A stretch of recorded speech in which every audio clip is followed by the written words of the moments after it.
Paul, good to see and talk to you again. Good to see you too, Martin. So according to a new national security strategy document released by the White House last week, I appear to be living on a continent that faces civilizational erasure. I must say, it doesn't feel like that. Yeah, the same document says that we're going to help Europe correct its current trajectory by helping, among other things, patriotic parties, which I think basically means parties like Germany's AfD. So, Paul, there really is only one place to start, and that's with America's new national security strategy. So let's go over its main points and what you make of them. Let's start with something pretty fundamental. Does the absence of a liberal values mission in the NSS indicate the end of U.S. exceptionalism, or at least U.S. moral endeavors in the world as a foreign policy principle? Is this all gone? Oh, it's more than gone. I mean, this document goes beyond sort of dropping the historic U.S. commitment to liberal values, democracy, whatever you want to think of as being the distinctive, exceptional American contribution to the world, to sort of actively opposing it. I mean, quite a lot of the document is meandering boilerplate. Some of it reads as if it was translated from the North Korean with effusive praise for dear leader, but it is crystal clear on Europe, which it basically says Europe better stop adhering to these liberal values, better stop admitting people from other places, or else. So John Fitzgerald Kennedy's famous Ich bin ein Berliner at the Berlin Wall is now absolutely ancient history. Oh, very much. And even Ronald Reagan, not one of my favorite presidents, but, Reagan said, we are a shining city upon a hill.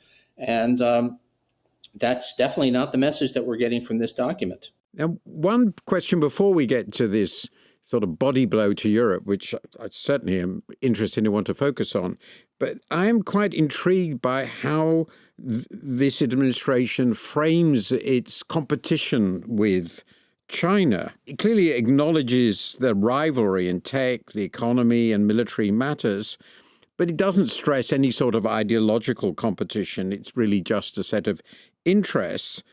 And it also implies in other places that its main focus is regional, that what the US wants to be is the dominant power in its regional sphere of influence, which is the Americas. It sounds as though, in addition to sort of getting away from ideological competition of any kind with China, it's sort of quite willing to hand over the rest of the world, which is pretty well all the world economically speaking outside the US, so let's be clear about that, to China. This is really a very weird way of framing an interest-based policy, isn't it? Yeah, I mean, MAGA, Make America Great Again, was a very protean slogan. It could mean whatever you wanted it to mean, but one of the meanings was clearly that we're going to stand up against China. Trump released a national security statement during his first term that kind of put rivalry with China at the core, although the actual policies proposed were disastrous. But that's almost disappeared from this document. We're really not going to try and do anything, at least this doesn't say anything about significantly contesting China's technological progress, Chinese influence in the world outside the Western Hemisphere. We're much more concerned with making sure that there aren't too many non-white people living in Europe than we are with great power competition with China. I mean, with the exception that, of course, at that time, the US wasn't at all interested in Europe except to keep it out of the continent. It reads sort of rather early 19th century as a perspective upon the world. And I'm really surprised by this because it's only really emerged during this administration, this second Trump administration. Just briefly, what is driving that? Where is it coming from? First of all, I'm not sure that there's very much genuine interest in the Western Hemisphere. I mean, I don't think, it's true that we have actual, we're putting a lot of U.S. taxpayers' money on the line in an attempt to bail out the president of Argentina. And we've put a lot of diplomatic capital on the line trying to punish Brazil for having the temerity to put a former president who tried a coup on trial. In terms of actual influence, I mean, it's not clear that there's much there going on, except that the Western Hemisphere is a place to do things that this administration wants to do, like bomb small boats and then kill the survivors. So you sound like a crazy person whenever you talk about this administration's policies, but that's the reality. So I very much doubt that they have a coherent strategy that says we're going to try to establish a Monroe-style sphere of influence. I think it's more that for various reasons, focusing on Latin America is convenient for them right now. So I think we should come back to that when we consider China and the broader competition for influence, which is clearly there. There's no doubt about that. But let's first go a little bit deeper into what all this means for Europe. When we last spoke, you were rather optimistic on Europe. So explain why you were, and has this really changed that perspective? Because I must say that in Europe now, I sense in my discussions people are really pretty shocked, because to them it seems that the Americans have come out essentially and said, we are your number one enemy, pretty well. We absolutely despise your political arrangements. We want to replace your governments with governments like ours of the far right. And, well, for Europeans, that starts reminding them of the 30s. So this is really pretty terrifying. So where do you think it leaves Europe? The United States has much less power over Europe than it imagines it does. European exports to the United States are under 3% of European GDP. It's not that the European economy is dependent upon access to U.S. markets. It's not even as dependent, I think, as many people think, on U.S. technology.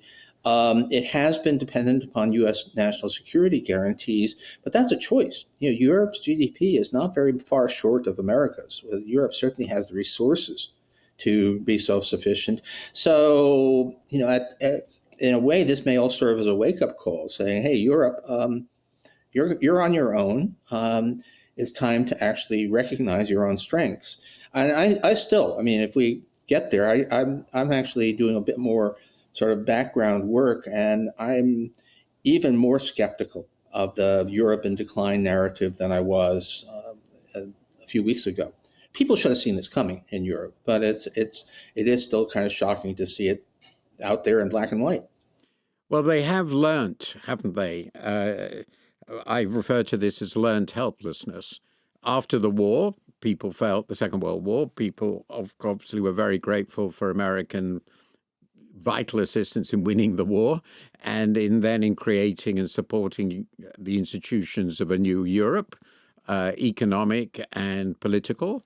And most Europeans, not all by any means, but most Europeans have felt pretty grateful for that.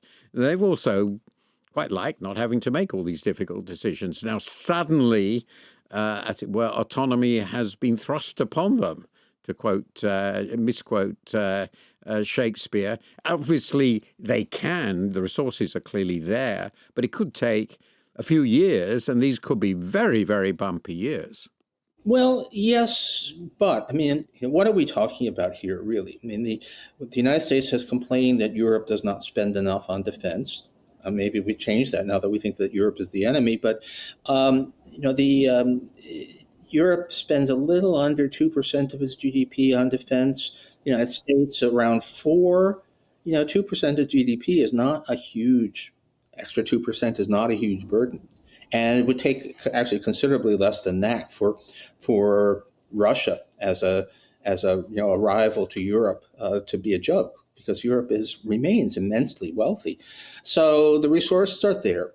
The political cohesion has been really problematic, and it's still the European Union is still very much subject to being hamstrung by various kinds of blocking coalitions, although the U.S. government is looking less and less able to get things done as well.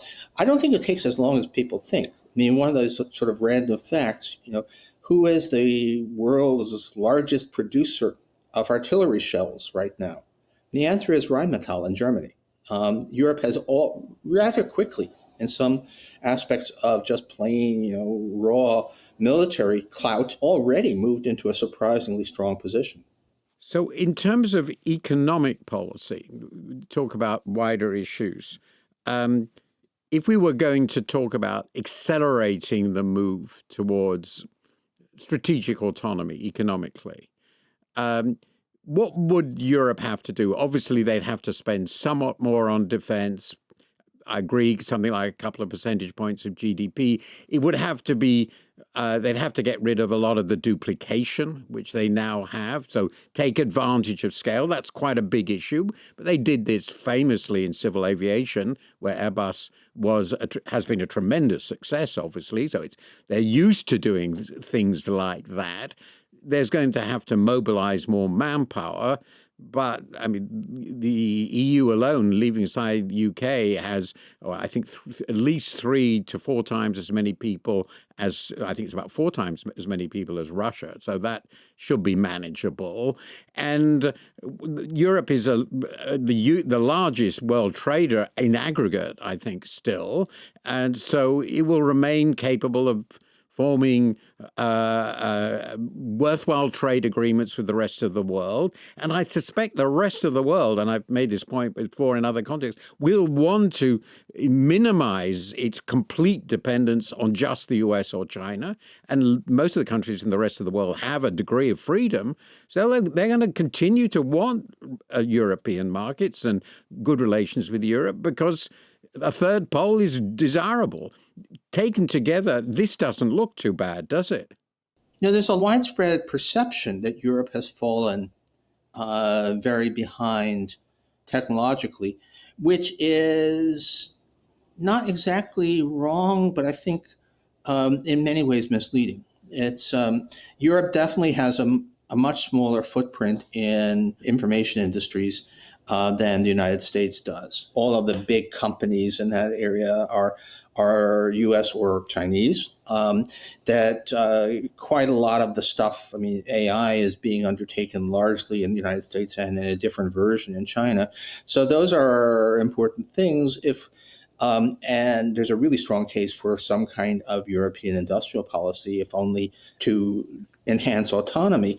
Overall, the numbers say that European productivity has lagged well behind the United States since about the year 2000. Yes. And I'm actually skeptical. I'm not sure that those numbers mean what they appear to mean, and that's a way too technical discussion to have here now. But I've been doing some calculations on real wages. European real wages have grown about the same rate as U.S. real wages. It's not as if the ordinary experience of the economy has been bad for Europeans.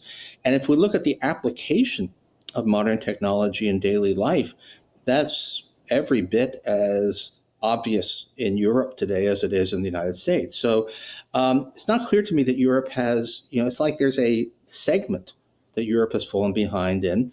That's a solvable problem if Europe has the will. If you really use the resources available, there's no doubt about it. Maybe we should take a bit of a leaf out of the book of the Biden administration's effort with targeted industrial policy, which this administration has completely scrapped. It looks a great deal more sensible than what they're now following, scattergun, unpredictable tariffs. Yeah, we were talking about how the Trump administration has downplayed, all of a sudden, rivalry with China seems to have dropped off the agenda, and not just in the national security document, in terms of actual policy as well. Europe has a real, I don't know exactly what the grounds for action. I think it's much less legalistic and much more than is the United States. But, we have Section 232 tariffs, which were designed to give a lot of flexibility in dealing with national security interests. And Europe clearly needs something like a Section 232, where the national security threats are coming as much from the United States as they are from China. But we would almost inevitably end up with conflict with both, because people will want to preserve vital industries in this world in Europe. I accept that the basic fundamental technologies have to be available in Europe. That means we have a concern with the US now, and we obviously have a concern with China. We've just heard that the trade surplus of China has been 1 trillion. There have to be counterparties to that. And if the US doesn't want to be the counterparty, it looks as though it'll be Europe. And it's pretty obvious the Europeans are not going to have that. Yeah, it's be as much of a free trader as one can be in good conscience, and yet having $1 trillion trade surplus all head to China because the United States has gone protectionist. The dislocation, in some sense, the GDP, welfare calculations, whatever, are irrelevant. You cannot accept that level of disruption. And I think actually there are macroeconomic consequences. There are macroeconomic implications. I think we discussed this, as it were, in our different writings 20 years ago, in the early stage of the huge expansion of the Chinese surplus and the consequences for macroeconomic policy. So China has to change, and Europe has to adapt. But the US is really something of a threat to Europe. So let's consider just briefly the political side of that threat. There seems to be an idea that European states have to facilitate, essentially, the rise of what the US refers to as patriotic parties, essentially far-right parties. And a key emphasis very clearly in this document, when it refers to the civilizational crisis of Europe, it's very clearly framed as racial. Yeah. It's absolutely astonishing to me, I suppose I'm naive, that it's got so far that the US considers the civilization it's defending not as a series of values, but as just about, let's be brutal, skin color. And religion. What does Europe do when confronting a power that has the aim of causing racial war in your continent and putting in power parties with, again, be brutal, at least ideologically rather similar to, with no other way of putting it, the Nazis? Yeah. That's the echo we all hear when they say we must go back to defending our civilization. That inevitably sounds Nazi. How do you deal with this? Well, I think you deal with it by saying no, hell no, expressing outrage. I'm not sure exactly how it plays in European politics, but in a number of other countries, including Canada, which is far more dependent on the United States than just because of geography than Europe is, Trump has been a highly effective campaigner on behalf of liberal values, also the Liberal Party. I agree. Mark Carney is Prime Minister of Canada in an election that was supposed to be a devastating defeat for his party, largely because Trump so visibly was on the side of his opponent, and that turned the vote. It's at least possible. I mean, something like that to some degree happened in Brazil as well. So in some ways, the famous phrase from Franklin Roosevelt in 1936 about his enemies, I welcome their hatred. I'd like to see, I think it's probably a good idea for European politicians to say, we welcome Trump's hatred. If there's something he wants, this is something Europe should not want. I think actually it is possible, and the next few years are going to tell us that exactly what you described will happen. If it continues in this way, with this sort of rhetoric, and I'll come to another aspect of it, of action, then I think the hostility to anybody who's clearly puts himself or herself forward, as it were, as Trump's avatar in Europe, is going to be very substantial. It's going to be really a huge, crucial moment in European history. And this other aspect is the role of big tech. I mean, this is quite extraordinary to me that essentially they are making foreign policy. 10 years ago, 15 years ago, I thought of big tech as predominantly liberal. Well, that's certainly gone. And they're basically claiming that they are entitled to complete free rein. There should be no controls whatsoever on what they produce, cause free speech, and they seem to be utterly in control of U.S. foreign policy. That's really quite extraordinary. Is that going to continue? Should we reckon that just a feature, not a bug in U.S. foreign policy now? Well, what we do need to say is that it's very much a partisan thing. Big tech used to have, to some extent probably still does, but used to have a lot of power in both parties. It was a lot of the tech guys were major contributors to Democrats. They have very much tied themselves now to Trump's wagon. And the attempt to use U.S. government power on their behalf. I mean, part of the conflict, aside from the, how dare you allow non-white people into your countries, but part of the conflict is how dare you try to have some prudential regulation of social media, digital services in Europe. And the people who are gone crazy about that, Elon Musk calling European bureaucrats woke Stasi commissars, I think. That's right. They have very much identified themselves now with MAGA, with Trump. And if the United States is able to turn this around, if we're able to shake off this malign movement, then U.S. foreign policy will also change. So this is not necessarily, hopefully it's not a permanent feature of U.S.-EU relations, but you should behave as if it might be a permanent feature. And it's wild. I mean, we have our Commerce Secretary threatening to keep steel tariffs high on Europe if Europe doesn't stop attempting to prevent the psychological and social harm caused by untrammeled social media. That's amazing. The tech bros want the U.S. government to act on their behalf in Europe the way that United Fruit Company used to expect the U.S. government to do its bidding in the banana republics of Central America, which is that's where the Banana Republic name comes from. The other policy that Europe follows that they want to savage is anything to do with climate change.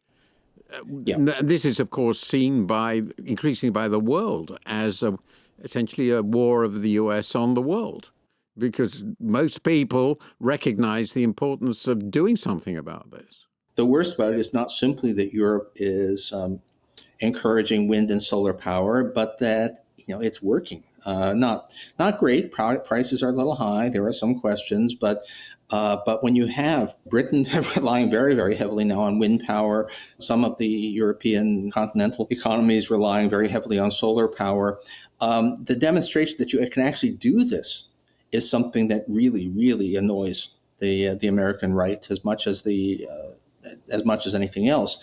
If Europe were to say, okay, never mind the wind and the sun, we're going to go back to fossil fuels, where are those fossil fuels going to come from? And the biggest answer is actually natural gas from the United States. So just on national security grounds, Europe should be pushing for renewable energy. I mean, they were getting gas from Russia, and that has turned out to be a really bad idea. Being dependent on liquefied natural gas from the United States is almost equally bad as an idea.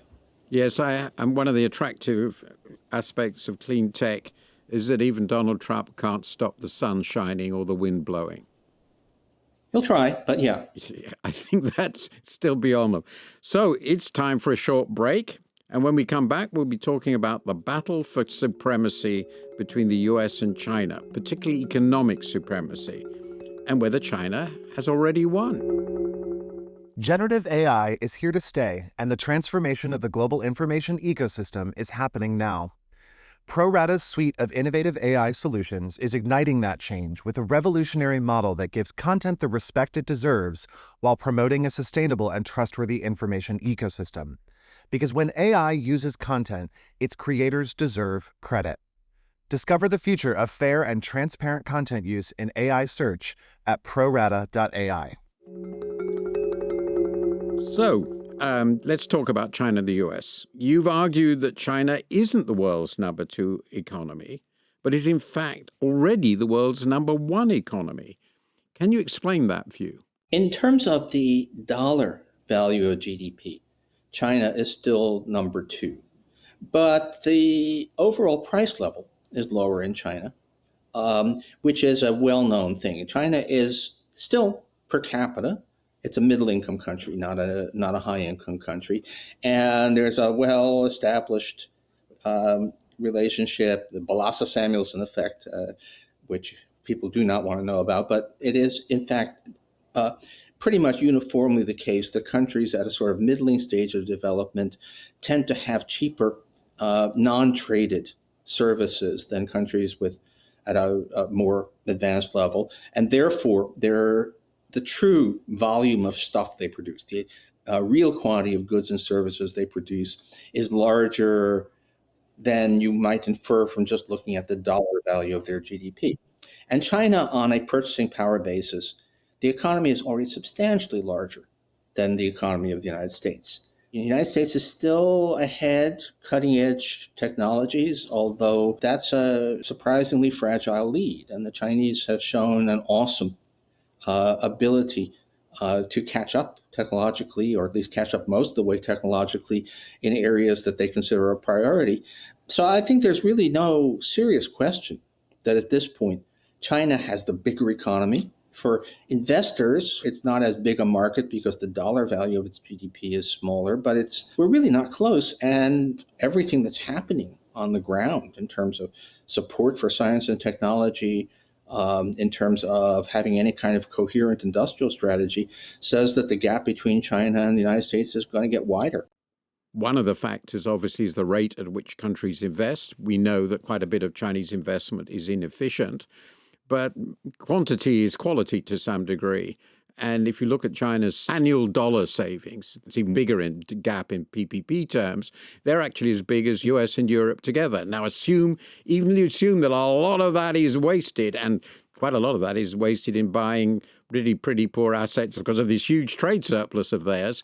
But nonetheless, their capacity to mobilize resources in pretty well any sector they're interested in, as they've shown with clean tech, is pretty daunting. And the US has got nothing to compete with that because there just aren't these flows of savings or investment. Yeah, it's been nothing like the situation of China before. In the past, the world's biggest economies have also been its richest per capita. And this is for the first time that the biggest economy is, in fact, not also at the top in terms of per capita GDP. And in some ways, you might think that leaves China, is with some areas that it just really can't compete with the United States, except that that's probably not true. Because although China's overall technological level kind of lags still, China is so big, has so much deployable investment, so many deployable savings, and an ability to focus on. I mean, industrial policy can sometimes go very badly wrong, but if there's a sector that the Chinese think is really important for them to dominate the world in, they pretty much can do that. And the United States has no ability to counter, at least certainly has no desire to counter that in any systematic way now. So sure, this is a world where, the United States is still richer, our standard of living is still higher, but in terms of any kind of geopolitical competition, there's almost nothing. If it goes head to head between the U.S. and China, my money would be all on China. So if you look at this, imagine you were sitting in Beijing and you were looking at the way America has behaved since Trump was inaugurated. Look at the trade war. Look at what they're doing in domestic policy, particularly, as you said, science and technology. Now this national security strategy comes along with its very strange ideas about spheres of influence and no real indication of a desire to challenge China as far as one can see. Would you sort of conclude, well, basically it's all done. We are going to be the top power. We're going to be a more reliable trading partner for most countries in the world, which including even Europe. I mean, the Europeans are very worried about these industrial competition, all the rest of it, but China hasn't been behaving in quite the way the US has been behaving. Look at the way it's been behaving with Brazil or India. So the Chinese sort of feel, if you look at all these things together, their scale, their mobilizable resources, the international relations that the US is now busy sacrificing, including its most important allies, which, as you've pointed out, are the basis of the larger bloc it had around it. And I wrote about that very recently when I talked about an global economic fragmentation. The Chinese must just feel that everything's falling into their lap. Yeah, I mean, I don't know whether Chinese officials, what they do when they're feeling triumphant, whether they rub their hands with glee or they giggle or what, but whatever it is they do, they must be doing it because, my God. It's funny, I was just kind of I was reading some posts on history in Substack, and someone who was amazed to discover that the Roman Empire, how did Rome conquer the world? And yeah, the Romans had good armies and good soldiers, but not that much better than anybody else. Ancient Rome's real strength was its ability to cultivate and assimilate allies. It was the strength at building alliances that made the Roman Empire. The United States used to be really good at that.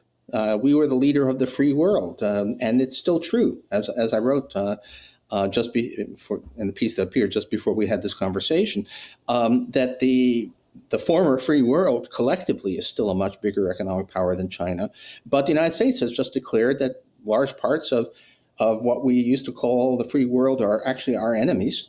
And we are, on our own, without allies, are not a match for China. So the Chinese must be feeling, hey, the Second Cold War is over and we won. I mean, indeed, in the book I wrote, The Crisis of Democratic Capitalism, quite a lot of columns were basically, over the recent years, were framed around the idea China on its own is so big and has such huge potential that a country with a quarter of its population, that's roughly the relationship between the US and China, is very unlikely to be able to match it on its own over the next 30, 40, 50 years. Nothing's certain, but if you look at the difference, do you really think China can't get to real GDP per head of half of US levels? Well, then just do the arithmetic. You can see where you end up. But actually, the US had this vast alliance and lots of friends and lots of countries which at least lent towards it. India is obviously an incredibly important example because of its scale, and it just burnt them all. And what's astonishing to me is there doesn't seem to be any serious debate about the implications of that. I may be wrong, but among the foreign policy community, what I'm seeing is nothing but complacency. There are distinguished exceptions. Obviously, there's a huge concern in the US about the domestic side. That I understand fully, this attempt to create a despotism. But I'm really astonished at how few people have been arguing that the US is just burning all its major assets in this competition. Maybe the explanation is ultimately these people don't care about the competition with China. They just care about the sort of societies they create at home. Well, that's probably true it's not probably, it's definitely true of the Trumpists. This whole competition with China, great power, that was always an excuse. It was always a reason to do what they wanted to do domestically. And if they're given a choice, I mean, I was wondering how much pushback I'd get, but I just said that Trump has effectively chosen white supremacy over national greatness. And that's clear. And given that choice, that's the choice they will make. In many ways, this has been prefigured. This explicit downgrading of international competition and in the national security strategy is prefigured by everything else that's been going on. Let's not forget that all of Trump's tariffs are flat violations of past agreements. U.S. tariffs were not set in isolation. They were set through global negotiations. We promised Europe, we promised Canada, we promised the world a lot. And then Trump not only just ripped all of that up, but did so without even explaining why. No sense that U.S. promises are something that should be honored, or if you're not going to honor them, you owe the world an explanation. So what authority, diplomatic, moral, however you measure it, what authority do we have in this world now? Well, of course, the excuse they gave, but they've never justified it with anything rigorous, of course, is that the rest of the world was ripping us off. And Europe, of course, was presented as being the arch ripper offer, if I may use that phrase.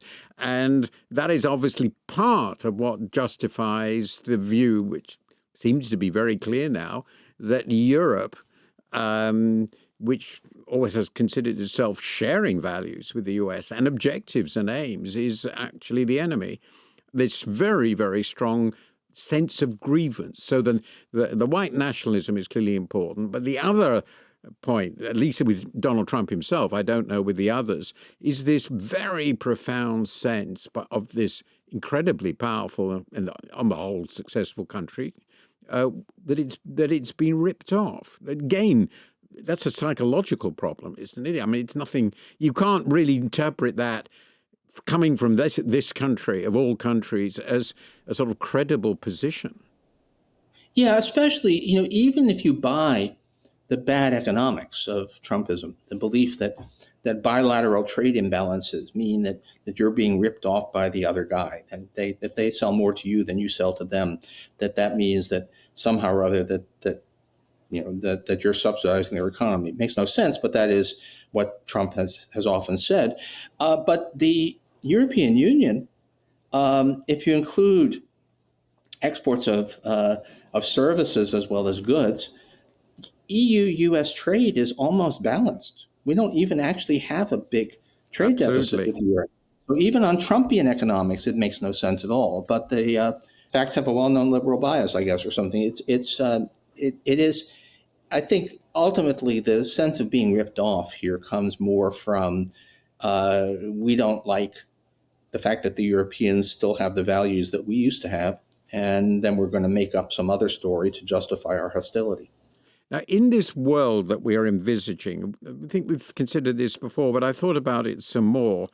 If you are a rational ruler of a Latin American country, of a South or East Asian country, which isn't itself a superpower yet, as it were, how would you navigate this? Presumably you don't really want to choose China. There are problems there. You want to manage and contain your risks vis-a-vis the US. You probably don't want to close your economy up. It seems to me part of what you would want to do is to get really quite close to Europe. But how do you think this will play out? And a particular issue there, since we started with this, is this whole Monroe doctrine revived attitude of the US, the sphere of influence. Most of not all, Mexico is obviously an exception, but many of the South American countries, because they're commodity exports, their biggest market is China. America is a competitor, not a natural market. They're not going to want to. They're going to want to continue to trade with Europe and China. Is the US somehow proposing to blockade them? Are they envisaging that somehow the South American countries will be invaded or in some other way forced? I mean, I feel the same about Canada. Where's the beef here? What is actually underneath all this insane rhetoric? What in concrete terms might it mean for US policy in the rest of the world? What choices might we be faced with? Yeah, I mean, the idea of certainly of South America as a U.S. sphere of influence, I mean, even on just raw geography, Brazil is as close to Europe as it is to the United States. Exactly, of course. Argentina is, and in economic terms, they're roughly, equidistant in some kind of economic distance from the U.S., China, and Europe. And in many cases, they do more trade with China and Europe than they do with the United States. Indeed, they do. And if you ask the question, why single out Latin America, again, in maximum cynicism. I mean, we can go out there and sink small boats in the Caribbean. I don't think we could get away with doing the same thing in the Mediterranean. If you want to go out there and kill people, Latin Americans are kind of the targets of opportunity, regardless of whether there's any real motivation for it. I'm sorry, it's hard to talk about this stuff without sounding crazy, but this is kind of where we are. But I don't think there's a coherent doctrine. I think if you look for a coherent geopolitical doctrine in that national security strategy, you won't find it. I actually read it quite carefully and was very sorry. Page after page of meandering circular drivel, coupled with occasional sycophantic praise for the president, until you get to the European section. The only thing that is really coherent is we hate Europe, and the rest is it does talk about, yes, well, Western Hemisphere is ours. We tried invading a country to produce regime change back 20 years ago, and it did not go well. And I can't imagine. I can't imagine all kinds of things, but I would be really surprised if they're willing to actually apply serious force towards regime change in South America. I would have thought that regime change in a vast continent like that. The one thing I thought about the MAGA movement is they really didn't like foreign wars. Well, that will be beyond insane. I mean, the conclusion I'm reaching from this discussion, essentially, from the European perspective, is something like this. We seem to have a superpower that we trusted, respected, and in many ways profoundly admired. It has become more or less across the board, economic policy, domestic policy, foreign policy, sort of at best senile. But it has one coherent idea. It hates us. That is to say, Europeans, because we're the last major liberal democracies left in the world. So my reaction to this is that it's a combination of pity and fear, as it were. But the pity is not just for America, it's also for all its former friends. Can you give us one ray of hope that this will, before we go, that this will not last, that this sort of doctrine that we are now seeing emerging at home and abroad, all that we've experienced this year and this paper, that this will be a temporary phenomenon and we will get back something like the US we knew and loved? Well, if there's a ray of hope, it would be how Latinos voted in the New Jersey election last month. I mean, kind of seriously, the Trump's ascent to a second term in the White House does not now look like it was a fundamental structural change in U.S. politics. It was a lot of relatively low information U.S. voters who actually believed that Trump could bring down prices and have been very rapidly disillusioned. So assuming that the attack on democracy at home hasn't gone too far, it's very, very likely that MAGA will at least be set back seriously politically in the midterm elections. 2028 is a long ways away, but the possibility, I would say there's better than even odds that we do not have this kind of regime in the United States a few years from now. Now, that's not the same thing as saying that America will be back. I mean, it's going to be, I don't know, I don't expect in my lifetime to see us repair the damage to our reputation, to our credibility that we've just done. But meanwhile, Europe needs to put on its big boy pants, or whatever is the appropriate metaphor these days, and say, hey, we're a superpower too. And we may not be quite as big an economy as America, but and on the other hand, we have a lot of strengths that America is throwing away. So time for us to take charge of our own destiny. I very much agree with that conclusion. It's very much what I have been and will be arguing. And I hope that Europe does respond, because the alternative is really pretty horrible. I think this has been a very illuminating discussion. And next week, we're going to be answering your questions. We've had plenty of comments on YouTube and Spotify, as well as the FT website. So if you've got a question you want us to answer, do comment on this whenever you're listening or watching, or email us at economics.show@ft.com. And we'll do our best to answer your questions. The question and answer is always the most fun of any kind of presentation. So this should be the most interesting part. So what's your cultural coda this week, Paul?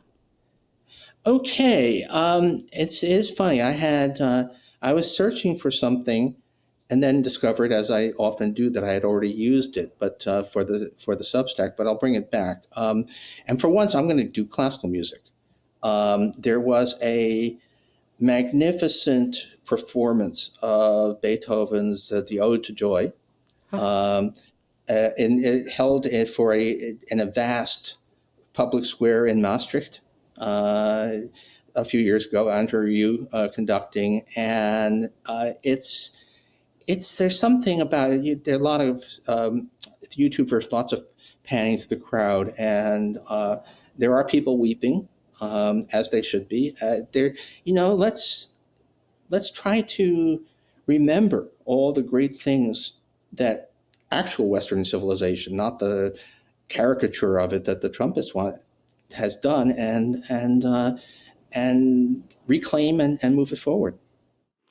Well, that's a wonderful coincidence, because I was going to suggest exactly the same passage, but it occurred to me, if they can find it, if I remember correctly, that just after the fall of the Berlin Wall, Leonard Bernstein performed it, I think, in Berlin, and they changed the word. The first word in the German is Freude, which is joy.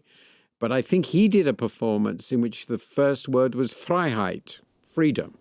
And in a way, that is even more appropriate to this moment, because he was symbolizing the freedom that the fall of the Berlin Wall meant, and which was, to me, as I wrote at the time, the most exciting political event of my life, watching the division of Europe end. And this is the Europe that Trump and his minions wish to destroy and turn back into a fascist system. Because, of course, another little point, that choral song based on the Schiller poem is the anthem of the European Union, and therefore could not be more appropriate at this moment, when the European Union, which was such a magnificent idea of cooperation and peaceful relations in a continent that had been destroyed by war over the centuries, but particularly in the first half of the 20th century, this is so symbolically powerful. The connection with that, the connection with European history, one of its greatest geniuses, and of course the hopes of contemporary Europe. You're the EU. Seen up close, reading commissioned documents, it's easy to get annoyed at all of the pettifogging bureaucracy and all of that. But the reality is, given the past few centuries of European history, what a magnificent thing it is for Europe to have gotten to where it is today. The longest period of peace in European history since the fall of the Roman Empire. Yep. Thank you very much. Thank you, Martin. Till next week.